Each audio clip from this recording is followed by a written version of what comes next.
inanso ya Kufukula Mbiri pano pa wireless komanso kanema wa Mzati. Ine langa dzina ndi Evans Matola amene ndi mkonzi komanso mulusi wa program imeneyi. Pakamera pali Joe Nsomera komanso Chifuniro Dickson. Ndipo sabata ino sindili ndekha, ndilinso ndi John Gunde. Ndikulandireni ku sabata ino. Tathokoza kwambiri bwana. Tiyamikire. Zikomo. Padakali pano tikakamba nkhani imene dziko likuyendera. Palibe munthu angakambe za nkhondo kuiwala dziko la Russia ndi Ukraine. Koma ku Russia asanayambe kuyendera mulamuliro wa ma presidency kuti pano ali ndi president Putin. Idalipo nthawi imene amayendera ufumu ulamuliro chifumu achina za Nicholas ndazinzawo. Ndiye idafika nthawi yonena kuti dziko likukira kuti ufumu watikwana. Bwanji tikambirane nkhani imeneyo. Imene ndi nkhani yofunikira kwambiri chifukwa pa Chingerezi timayichi kuti Russian Revolution. Yes. Ndi imodzi mwa maiko ambiri akauchitika ma revolution. Koma imodzi mwa amene timachula kuti ma classic world revolution ndi zimene zinachitika ku Russia anthu potopa ndi utsogoleri wa dziko limenelo wachifumu. Okay. Komanso kuti anthu amadana ndi ufumu okhawo koma amadana ndi nkhanza zimene dzikolo limachitira anthu ake. Ndiye mwina tingobwera pachiyambi kuti Russian Revolution ndi chani? Russian Revolution ndi tinene kuti ndi zochitika zimene zinachitika ku Russia makamaka nthawi imene anthu anaukira ulamuliro wa chifumu wa dziko la Russia. Okay. Umene mu nthawi imeneyo mchaka cha 1917 unkalamulidwa ndi Tsar Nicholas number 2. Okay. Tikunena kuti Tsar Nicholas dzina lakuti Tsari sikuti ndi dzina lake lenileni yayi. Koma ndi dzina ndi title imene imaperekedwa kwa mafumu aku Russia. Okay. Wina aliyense amene angabwere amati Tsar. Tsaro ndi chimodzimodzi kuna kuti king. Okay. Ndipo akakhala kuti mkazi ake amamutchula kuti Tsarina. Okay. Mmene tikhalira kuti queen kapena kuti emperor empress. Ndi inkosi inkosikazi. Zimene zichende ku Russia ko amati Tsar. Kusanza kuti a king kapena an emperor. Mfumukazi. Okay. Ndiye dziko limene la Russia kuyambira mchaka cha 1894 linayamba kulamuliridwa ndi mkulu amene wotchedwa kuti Tsar Nicholas number 2. Chifukwa bambo wake iye anali Tsar Nicholas number 1. Okay. Zinali zochokera kwa ana. Izi zakumagazi izi zakufumu. Okay. Ndiye Tsar Nicholas number 2 amene atayamba kulamula mchaka cha 1894 anamalizira mchaka cha 1917. Panali zambiri zimene zinkachitika mu ulamuliro wa Tsar Nicholas. Okay. Ndipo zimene zozo ndi zimene zinapangitsa kuti mchaka cha 1917 anthu antopere kuti anganya mwatikwana kunoko sitikufuna ulamuliro wa chifumu komanso sitikufuna kuti dziko la Russia lidzilamulidwa ndi inuyo. Mwina ndi zifukwa ziti zogwirika zimene zinapangisa nzika kunena kuti ufumu uwu watikwana? Dziko la Russia mmene mukulidziwa pano si mmene linalili mu 1900. Okay. Chifukwa chena kuti mchaka cha kuyambira between 1894 to 1917 kunali mavuto azachuma. Anthu ambiri amdziko la Russia anali anthu amene anali alimi osaukitsitsa. Ndipo vuto limene lidalipo mdziko la Russia nana kuti ulamuliro wa Tsar Nicholas unagawa anthu magawo okwana 9. Amakhala ndi first class, second class, third class, komanso fourth class. Olemererako. Osauka koma osaukitsitsako. Osaukitsitsa tsopano omalizira. Kukhala osauka eni ndi kudzakhala osaukitsitsa. Ena osaukitsitsa olemera ndi kukhala olemeretsetsa. Nde first class inkechera kuti ma aristocrats. Okay. Aristocrats inalingati kuti imene inalingati ruling class. Ndiye kuti imene yatsopano ya Tsar Nicholas ndi family yake yonse. wina aliyense amene akakhala ndi amene atadzakhale mtsogoleri wa dziko la Russia kutsogolo kuno atatu amwalira amene first class amakhala first class aristoclass ndi kumadzakhala second class imene imatchedwa kuti ma bourgeois kapena kuna kuti ma industrialist amene wawa anali ngati amene ali eni wake makampani. Anthu onse amene ali eni wake makampani osangoti amalonda wamba iyayi koma anthu onse amene ali eni wake makampani anali amene wawa. Ndi maklasi awiri amenewa anali ndi mwayi waukulu onena kuti anali ngati ma land owners, anthu amene amakhala ndi access yomakhala ndi ma estate malo akuluakulu inali ngati first class and second class. Pamene third class amene wawa ina machoti ma proletariat. Ma proletariat awa inali class ya anthu amene anali ngati ma town workers mene kuli ngati kumalayi kwathu mene akhali anthu amundilande umu, anthu ambayani, anthu amchilimba, anthu amunchesi umu amene ajawo mukawale mene mumu kandi mumzuzu mumuzorozoro mu kandi muti onse aja amabwera pa mene muti luinga soli momo onse aja anali ngati ma third class fande anthu amene kukacha mamawa chimene amadziwa ndi kuthamangira kugwira ntchito ku makampani.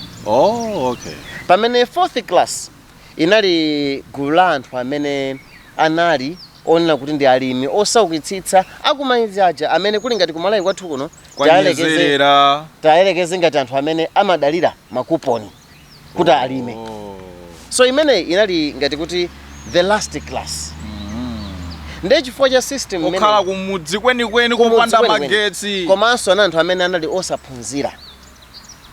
Ndi vuto nalionera kuti anthu ambiri mdziko la Russia analibe makamaka the fourth class and the third class inalibe mwayi oti ikhoza kumakhala ndi malo. Kuti upeze chakudya pokhapokha umayenera kuti ukagwire ntchito ku famu ya munthu wina. Ukagwira ntchito ku famu kumene koko ndiye kuti sumapatsidwanso malipiro koma kulima kumene walima kuja mwini malo ndi amene amamongo kuthokoza kakolola angotenga kutenga ndi matumba tuwira izi modzikadya. Si zimene zimachitika ku magomero kumene the same thing pompa pachirazulo pompa zimene zidapangisa John Jilemero ya akuluakulu mwatikwana thangata system ku Russia so zimachitika zimene zizi. Ndi mavuto komanso vuto lina pambali meneli kunali mavuto ngati kuti za Nicholas anakhazikitsa ulamuliro wa nkhanza komanso sankalola kuti mwanjira ina ku Russia by that time kunalibe parliament. Ndi kuti zochitika za dziko zimayenda malinga ndi mene za Nicholas waganizira. Ndi zonsezi ndi zimene zinkapangitsa kuti anthu ambiri adziganiza kuna kuti ife ulamuliro wa chifumu sitikufuna. Chinthu chinanso chimene chinapangitsa kuti anthu amdziko la Russia anyasidwe kwambiri ndi chifukwa chona kuti za Nicholas anakwatira mkazi amene anthu ambiri amdziko la Russia sankamufuna. Mkaziyu anali ochokera mdziko la Germany. So kukwatira that was mukichaka chake choti chimene amankwatira mkaziyu zimene zimachitika between 1894 imene za Nicholas anakhala analamulira dziko la Russia kufikira 1917. Zinachitika zonsezi within this period. Ndi zimene zinachitika period iyi for over 26 years zimene zinapangitsa kuti 1917 anthu awukire dziko la Russia alukire utsogolo wa dziko la Russia. Ndi mkaziyo anthu amdziko la Russia madana naye chifukwa chani? Mkaziyo anali nzika ya dziko la Germany. Ndi mu nthawi imeneyo dziko la Germany ndi dziko la Russia anali pa udani. Ndi zilingati zonena kuti mtsogoleri wa dziko nthawi zonse mtsogoleri wa dziko amayenera kuti akhale chitsanzo chabwino. Kumbali yokhudza awandedani athu mukwakwatira. Ndi mwina akanakhala ngati munthu wamba that's something else. Koma kwa mtsogoleri wa dziko kukwatika mkazi ku dziko limene lili pa udani waukulu ndi dziko la Russia chenenge ngati kuna kuti iyeyo maybe is a traitor. Ndi anthu ambiri mdziko la Russia ankadana naye mkazi ameneyo. Zimene zozo ndi zimene zinkasonkhezera kuti anthu ambiri mdziko la Russia asamagwirizane ndi za Nicholas. Chinthu chinanso chine chinka anthu ambiri mdziko la Russia ankadana nacho inali nkhani ku State House kunkakhala mkulu wina wake amene ankatchedwa kuti Grigory Rasputin. Mayina ake ya dziko la Russia ndo fanana zochitika zake. Putin amene pali relation iliyonse ndi president opano. Ndi mayina ongofanana chabe. Grigory Rasputin. Mkulu ameneyu anawe mdziko la Russia lomero. koma kuti anali mkulu amene amadya mapwevu kuopsa ku State House. Mapwevu chichewa chozama kwa basi kamene kuti amadya zonona. Pamene anthu ambiri ku dziko la Russia mu nthawi ya Tsar Nicholas anthu ambiri anali pa umphawi woopsa. Koma iyeyu Putin ndi amene amadya bwino ku State House, amakatanikwa ku State House. Tsar Nicholas ndi mkazi wake Zarina anali ndi mwana otchedwa Alexis. Mwanayu ankadwala nthenda ya kutha magazi, kamene kuti nthenda imene sisamachira. That is to say, pa Chingerezi mati hemophilia. Nthenda yoti umatha kukhala ndi bala, koma bala losilipo la mwachangu umakhala kuti mthupi mwatha ma platelets. Ndi mwanayu ankadwala matenda ya magazi. White blood cells. Red blood cells. Komanso ma platelets. Ndi ukakhala kuti mthupi mwako mulibe ma platelets, umakhala kuti ukudwala nthenda imene ya hemophilia. Munapanga za science izo? Ife ndaphunzitsa. Ife ndaphunzitsa. Akozo bada mukuti ndi historian kwa history maukamba za science. Basi. That is in the general knowledge yote munthu aliyense. Koma ndi ma basics aku secondary biology. Ndiye chinachitika nchonena kuti mwanayu chifukwa chakudwalitsa uyu mkulu amene Grigor Rasputin anali ngati msing'anga. Tikati msing'anga ndi dokotala pa Chingerezi a physician yake adali wachilokolo kapena wa science. He could use wachilokolo. Mwanjira ina amasungira msing'anga ku State House ku Russia. Osakhala msing'anga kuti akhwime iyayi koma ochiza matenda. Anabweresa dokotala wazisamba ku State House iko. Iyeyo ndi amene anathandiza kuti mwana wake wa Tsar Nicholas Alexis achire. Anachira. Na chimene amasungidwa ku State House ndi chimenecho. Ndi amadya mapwefu. Anakhala kuti mwanayu wavutika zaka zambiri, anayesa zipatala zambiri kuti mwana achire, kwa mwana samachira. Mkuluyu wabwera ku State House wapanga mena madziwira. Wacheza mwana wa mfumu. Zimene zije mfumu pomuthokoza kuti ndimene tapondera mzipatala uku ndi uku. Iwetu supita kwanu, ubakhala kuti. Nkhani yonse siyo lakwika, koma ikukhudza bwanji kuti anthu a dziko la Russia azidana naye. Mkulu amene ali ku State House akuti anali wokonda akazi aku State House. Msing'angayi. Komanso mkulu amene akuti si mmene chimamwera mowa ku State House. Ndi nyumba ya chifumu nthawi zambiri imakhala nyumba yolemekezeka, imene imafuna kuti at least udzikhala ndi discipline mochidwe kako. Ndi nkhani ngati zimene zizi kuti zizimveka ku State House kuli mkulu nake simene okonda azimayi omwamu wachidakwa umakhala kuti ukuyipitsa mbiri ya ku State House. Kodi inalinzika ku Russia kuma? Analinzika dziko la Russia ocheka mdelo chidwa Siberia. Siberia. Ndi zimene zina anthu ambiri amene kuti tsopano Tsar Nicholas akumalekerera bwanji zimene zizi kuti zidzimveka ku State House. Chifukwa tingoyerekeza kuti zimene zidzimveka ngati kandi kumalayo kwathu kuno kandi ku Mozambique zimakhala ngati kuti zimene akupanga ndi mtsogoleri pamene akupanga ndi anthu ena. Ndi anthu amene kuti amene ndi bwino achoke. Ndi chinanso chimene chinapangitsa kuti anthu ku 1917 apange revolution aukire ndi chifukwa cha nkhani yonena kuti nkhondo ya dziko lapansi ya dziko lonse lapansi imene yoyambirira imene idayamba mu First World War imene inayamba mu 1914 kutha mchaka cha 1918. Dziko la Russia linkapanga nawo participate mu nkhondo ichi pothandizira ma British komanso pothandizira ma French. Ndi anthu a mdziko la Russia sankagwirizana ndi zonena kuti dziko la Russia lidzipanga nawo participate nkhondo imeneyi. Nkhondo imene timayikambirana sabata yatha kuti Germany inaluza. Imene yoyo. Ndi imene dziko la Russia limathandizira ma British. Ndi chimene chimapweteka anthu kwambiri ndichonena kuti dziko la Russia limatenga nawo kwambiri mbali ku nkhondo ija pamene dzikolo nali loti silokonzeka kumenya nkhondo. Fati kumenya nkhondo limafuna dziko likonzeke nkhani ya zida za nkhondo. Pano timaitenga kuti Russia ndi nkhani ya zida sunga ine. Amene ajapa namenda akamuna. Koma Russia one hai imene yoyo nayi dziko loti losaukitsitsa. Ndipo akuna kuti mpaka na mfuti imodzi potumiza ku nkhondo asilikali mfuti imodzi magwiritsidwe ntchito ndi asilikali awiri. Wina akaombera ambwereke nzake. Kusonyeza kuti dziko la Russia. Yes, ku Russia. Kusonyeza kuti dziko la Russia by that time was not prepared to join the First World War. And to make matters worse, asilikali pafupifupi 5 million a dziko la Russia anaphedwa ku nkhondo imeneyi. First World War 5 million soldiers died ku nkhondo imeneyi. Nde anthu a mdziko la Russia mana kuti boma likutenga ana athu kumapita ku nkhondo imene tikungothandizira ma British. 5 million ku Blantyre kunoko. Blantyre wachepa. Population ya Blantyre, whole Blantyre city and rural ndi at least 1 million. Yes. Tili pa 1 point chakuti.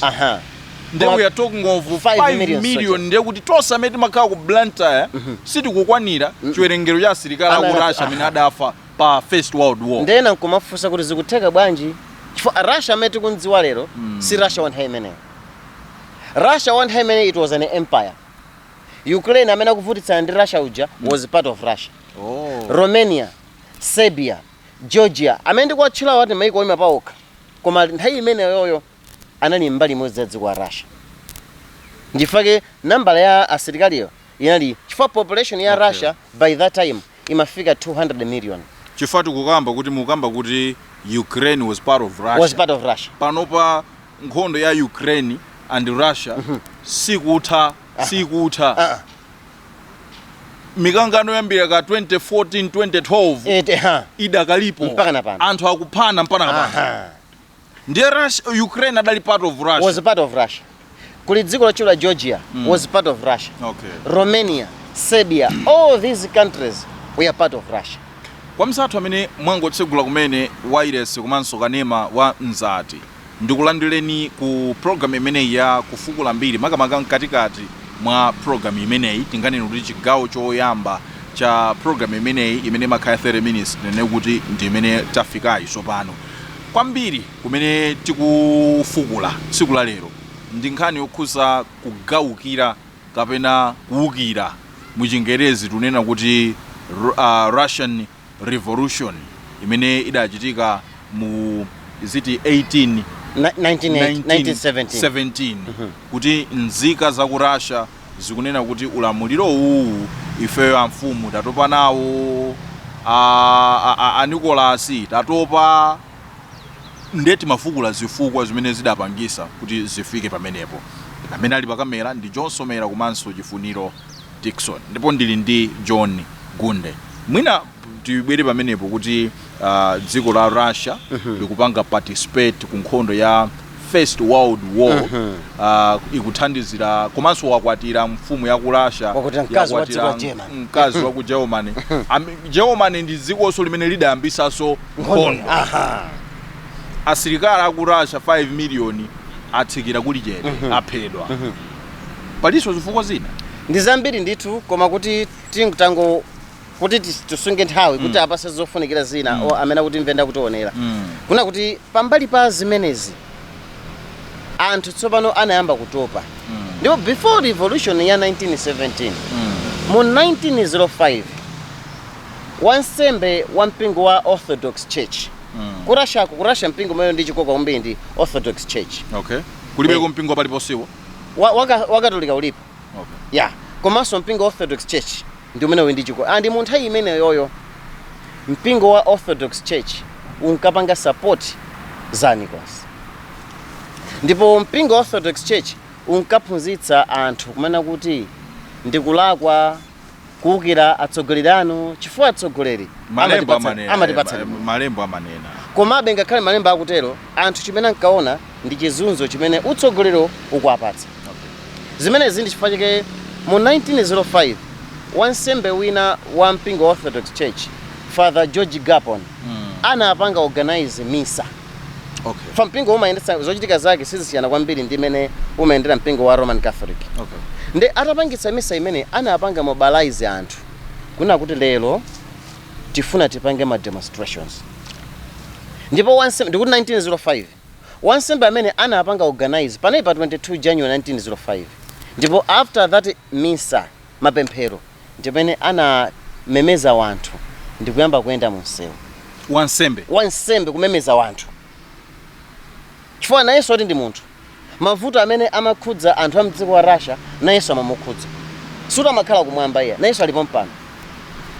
Ndi ma demonstrations amene achitika tsiku limene ya pa 22 January 1905 amatenga madandaulo nawo kuti apite nawo ku nyumba ya chifumu imene ya ku Russia imatchedwa kuti Winter's Palace. Nde ulendo wa ma demonstrations anali anthu ambiri anamba kupanga join ulendo wopita ku nyumba kuti madandaulo awo petition yawo akayipereke kwa mfumu. Za Nicholas atamva zimenezi anatuma a police ndi asilikali kuti wina aliyense amene akupanga ma demonstrations awalepheretsa akamena kuti asilikali apite akathira utsi obalalika kapena ene ngakhale even kupha kumene. Ndipo anthu ambiri anaomberedwa, ena anamangidwa, kuphatikizaponso wansembe ameneyo anaphedwa ndi boma. Zimene zizi ndi zimene tsopano zinapangitsa kuti anthu ambiri ambe kukhala nawo ndi mantha kuti kodi titapita pa nsewu ndikukapereka madandaulo athu ku boma titi tikumane nazo ndi izi chifukwa kuti gulu lambiri la anthu linaphedwa kwambiri pa tsiku limene lili. Tsiku limene limatchedwa kuti the Bloody Sunday. Fanali tsiku la Sunday anthu ambiri amene aphedwa. Ambiri ataphedwa the Bloody Sunday. Sitikukamba za ku Malawi. Iyayi. Sitikukamba za ku Malawi, tikukamba za ku Russia. Chifukwa ena mwina anyamata olamula azita afuna atisokoneze awa. Iyayi. Tukamba za kuno, sitili kuno. Thupi lili ku Malawi koma mzimu uli ku Russia. Zona ndithu. Nde zimene zitachitika tsopano kudakhala kwazizira from 1905 mpaka 1917. Chabwino. Period imene 1905 to 1917 Bloody Sunday anthu muntima munali kuwira amamva kuwawa. Okay. Ndipo amayesetsa ndithu kuti inde chabwino zija zidakanika koma nawo utsogoleri utani kodi uchoke. Mkatikati mwa period imeneyo ndimene kunkavumbuluka anthu ena tsopano ma prominent figures for kwina kuli konse zinthu zikamasintha kumakhala anthu amene amaphuka amene amapangitsa kuti zinthuzo mwina musanavumbuluse ma prominent figures akuti zinthu zisinthe koma udali ufumu sisintha motani. Anthu chimene amafuna ndi kuthetsa pogwitsa kuteko njira yake inali ya revolution ngati imene zinakhali I think that was 2021 if not mistaken ku Sri Lanka if not Bangladesh. Yes. Okay. People wanted to end utsogoleri in that way. Sitikufuna ufumu. Sitikufuna za ufumu. What we want is democracy. Tizikande atsogoleri oti tasankhe toka. Mene topangira kuno ku Malawi. Okay. Ndi zimene ankafuna ku Russia. Zidali zonena kuti ngati wakutomwalira definitely mfumu ilipo kale. Ndio takulowa ni mwana wake. Ndipo palibe chilichonse chimene mungapange chosasintha mfumu imene ufikira imfa. Ndawo ndifika ndamana kuti tithane ndi izizi. Basi ndi revolution. Okay. Nde mu period imene ndimene tsopano kunkabuka tizipani tandale. Russia. Chifukwa the only way pofuna kuthana ndi boma inali njira yobweretsa tizipani tandale. Ndiye mukamba kuti kunabwera ma public figures. Ma prominent figures. Ndifetu kwamba somaza kubwera kwa zipani tandale. Okay. Kudziwa Russia kunali chipani cha social revolutionaries. Yes. Komanso kunali chipani cha social democratic party. Okay. Now zipani zimene zizi ndi zimene zinkamemeza wanthu kuna kuti athandizire pofuna kusintha kayendetsedwe ka dziko la Russia. Ndipo mmodzi mwa anthu amene anaphuka anali mkulu wotchedwa Vladimir Putin. Ndiye mukuti kunatuluka ma prominent figures komanso kubwera kwa zipani tandale zili ndizi. Nde kunali chipani cha social democratic party komanso social revolutionaries. Mkatikati mwa chipani cha social democratic party kunali mtsogoleri amene anatuluka otchedwa Vladimir Lenin. Okay.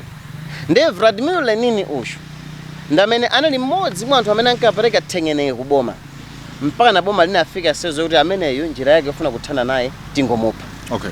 Na poopa kuphedwa Vladimir Lenin anathawa mdziko la Russia ndi kukhala mdziko la Switzerland. Okay. Nde chipani cha SDP Social Democratic Party chikuchita ndale ku Russia mtsogoleri mmodzi mwa akuluakulu ake akupangira ndale mdziko la Switzerland. Okay. Amangolumikizana mwajinsisi koma chipani chimayenda. Nde mukupita kwa nthawi kunamba kuonetsa kuna kuti za Nicholas anamba kumakhala ndi mantha. Okay. Kuti china chake chikhoza kuchitika munomo. Ndipo ngati mbali imodzi yofuna kusintha kuti anyengerere wanthu chifukwa cha revolution imene achitika mu 1905 anayamba kuvomereza kuti zinthu zina alola kuti zisinthe. Okay. Ndipo chimodzi mwa zinthu zimene anazilola kuti zichitike kunali kuvomereza kuti dziko la Russia kwa nthawi yoyamba likhale ndi nyumba ya malamulo. Okay. Yoti dzilo la Chaka chanji? That was in 1905. 1905. After that revolution. Za Nicholas. Pressure yakula. Akuvomereza kuti nyumba ya malamulo mdziko la Russia ikhazikitsidwe. Okay. Koma nyumba ya malamulo iyi idali ngati kuti mwina timanena kuti kukana nsalu yakulu nkuvika. Nyumba ya malamulo iyi idalibe mphamvu yokambirana nkhani zikulu zokhudza kuyendetsedwa dziko mmene zikhale kuno ku Malawi ndi maiko onse. Chaka chanji me? Ndana kuti nyumba inakhazikitsidwa 1905. 1905. Ehe. Parliament yakhazikitsidwa. Russia ikukhazikitsidwa mkatikati mwa mkwiyo wa nzika za ku Russia kuti kufuna zisinthe. Timiro pamene pa nthawi.